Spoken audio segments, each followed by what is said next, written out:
মদিনার বাজার দিয়ে নবীজি যাচ্ছেন, নবীজির একটা ওঁট পছন্দ হয়েছে। তো নবী ওঁটের মালিকের কাছে গিয়ে জিজ্ঞেস করলেন, ভাইয়া এই ওঁটটার দাম কত?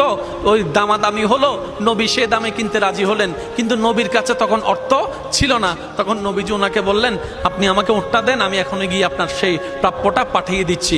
ওঁটের মালিক ওনাকে ওঁটটা দিয়ে দিলেন। আশেপাশে যারা ওঁটের মালিক ছিল সবাই জিজ্ঞেস করতেছে, এই পাগলা, তুমি কি যাকে ওঁট দিয়েছো তাকে চিনো? বলে যে না। নাম জানো? বলে যে না। পরিচয় জানো? বলে যে না। ঠিকানা জানো? না। তো তুমি যে ওঁটটা দিয়ে দিলা, উনি যদি ওঁটের টাকাটা না ফাটায় তখন তো তুমি লসের মধ্যে চলে যাবা। সে ওঁটের মালিক বলে, এত সুন্দর নুরানি চেহারাওয়ালা কখনো বাটপার হতে পারে না, কখনো চিটার হতে পারে না, কখনো মিথ্যুক হতে পারে না।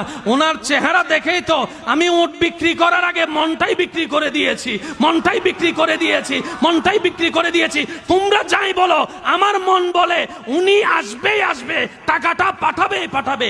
এই কথা বলতে না বলতে কিছুক্ষণ পরে নবীজির একজন সাহাবা এসে বলছেন, একটু আগে একজন ওট নিয়ে গিয়েছেন কাছ থেকে, ওটের মালিকটাকে একটু দেখতে চাই। উনি বলে যে আমার থেকে। তো উনি বললেন, আমাদের নবী আপনার থেকে ওটটা নিয়ে গিয়েছেন, ধরেন ওটের টাকাটাও দিয়েছেন, আপনাদের খাবার জন্য কিছু খেজুরও হাদিয়া পাঠিয়েছেন, খেজুরও হাদিয়া পাঠিয়েছেন।